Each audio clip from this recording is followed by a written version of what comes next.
Hi, I'm Johnny Kay and welcome to Spotlight on GCSE English Language.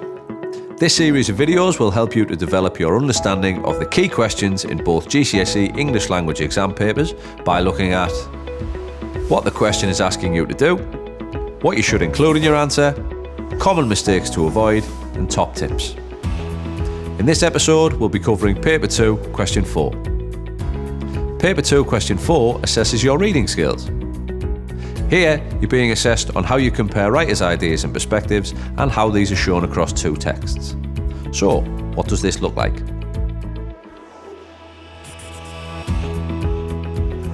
For this question, as a guide, you should spend 4 minutes planning and 16 minutes writing your response. A simple way to remember timings for your exam is to use the number of marks for how long you should spend answering the question. In this question, you'll be asked to look at the whole of both texts and compare how the writer shows their ideas and perspectives on a particular topic.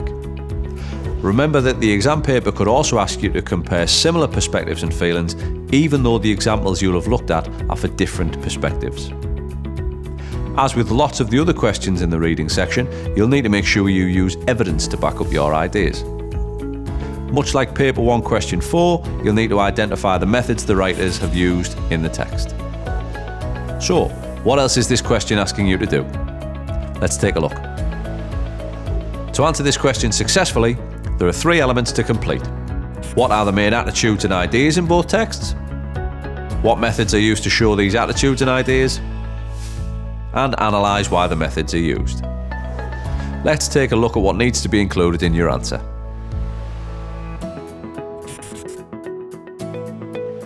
Evidence is one of the key parts of the question that you'll be assessed on, as it helps to show you understand the text and that you can identify and discuss the methods the writer uses. Note that just because the question asks you to talk about the whole of both of the texts, it doesn't mean you need to quote or talk about every part of both texts. Remember, you're being asked to compare the key ideas and attitudes, not every part of each text. We've already briefly looked at the 3 main elements you need to talk about in your answer. The more effectively you can discuss each of these elements, the more marks you will be awarded. But what do we need to include to do this? Remember that you're not only identifying and talking about the main attitudes and ideas, but also talking about how they're similar or different, depending upon what the question is asking you to do. In this part of your answer, you'll probably only be referring to different parts of this text. Any quotes that you add will likely come when talking about the methods that the writer uses, and also why the writer uses them.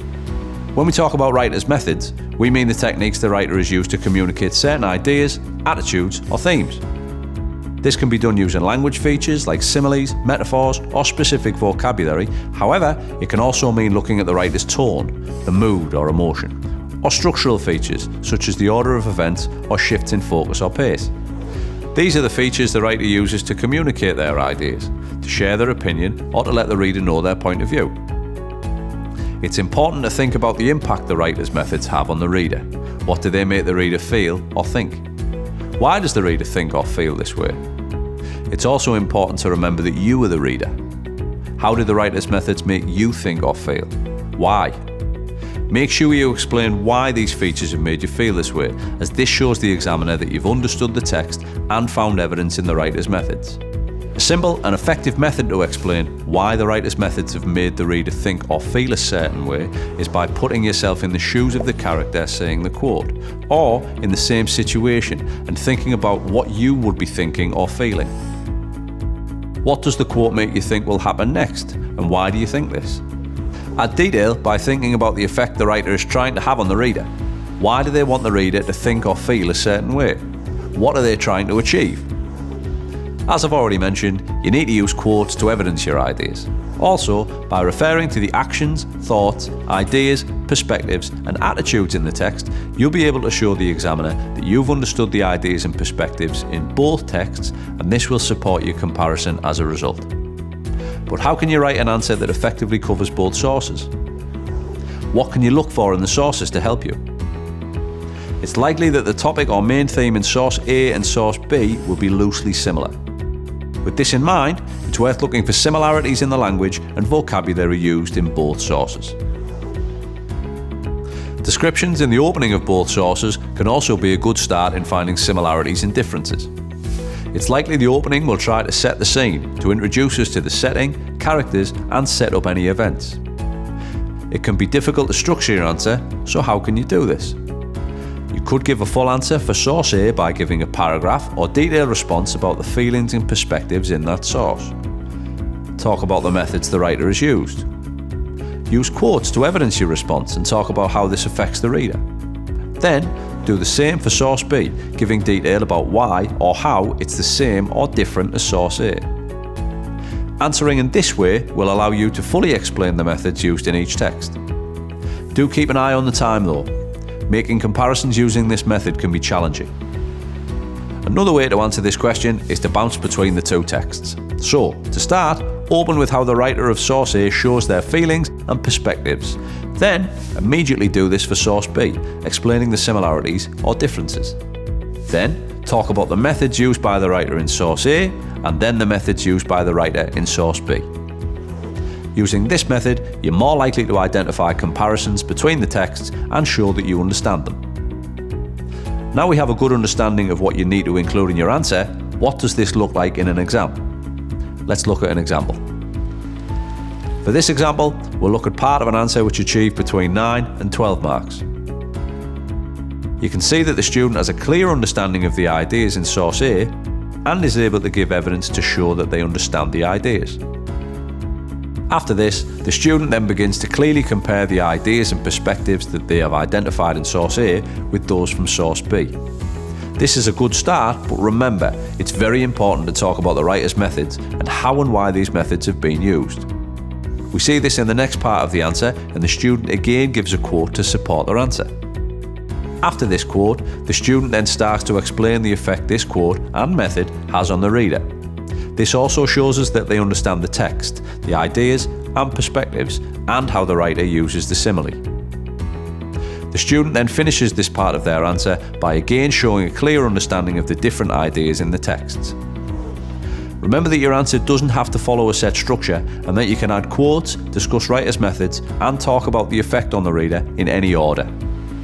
If you're struggling to get started with your answer to this question, you could think about opening with the perspective idea in source A and immediately saying how this is the same or different in source B. Saying what method is used in source A, adding a quote, and explaining what the effect of this method is. Repeating this for source B. Summarising by explaining how the effect of these quotes is the same or different. Now you know what to include in an answer and what this looks like, how can you make sure you give the best possible answer? Let's take a look. The more effective your comparison is, the more marks you will be awarded. This means that if you can clearly show you understand how the writer uses methods and compare this to the other texts, you are much more likely to be given 9 to 12 marks than 5 to 8 marks. A very simple way to achieve more marks is by making sure you quote effectively. When you discuss the writer's point of view or ideas, make sure that you give a quote to evidence this. Talk about what methods, language, structure, tone, imagery, etc. are being used in the quote and how this quote affects the reader, how it makes the reader think or feel. So, how do you make comparisons effectively? Ask yourself, is it the same or different in the other text? How are methods used in this text? How are they used in the other text? And what's the effect of both of these methods on the reader? So far, we've looked at how to give an effective answer. But what should you avoid? Let's look at the things you don't want to do. You won't get extra marks for saying the same answer over and over again, so it's important to read back through your work and make sure that you are not repeating yourself. Spending lots of time copying out lengthy quotes and then not explaining what they mean or which of the writer's methods is being used is likely to cost you marks. You won't get awarded for using overly long quotes, so only quote what you need. Remember to stick to the number of marks for writing time rule. Remember, it's the views of the writer you are finding and analysing and their use of methods. It is not the views of the characters. Writers will use their character to get ideas across, but this doesn't always mean the characters have the same views as the authors. Always think about the overall ideas and perspectives, not just one or two quotes or actions from a character. Explaining your answer is extremely important, but you should also talk about how the writer has made you come to this conclusion. What methods have they used? Where? And why? For Paper 2 Question 4, remember these top tips. Planning is key. What are the main ideas? List these as a basic plan and begin to highlight quotes that evidence these ideas to help you. Give yourself strict time deadlines for planning and writing your answer. Use relevant evidence. Discuss the writer's methods in the text and talk about how this affects the reader. There are no right or wrong answers as long as you evidence. Use sentence starters and connectives such as in source A, the writer, however, similarly, equally, likewise, whereas, on the other hand, in contrast.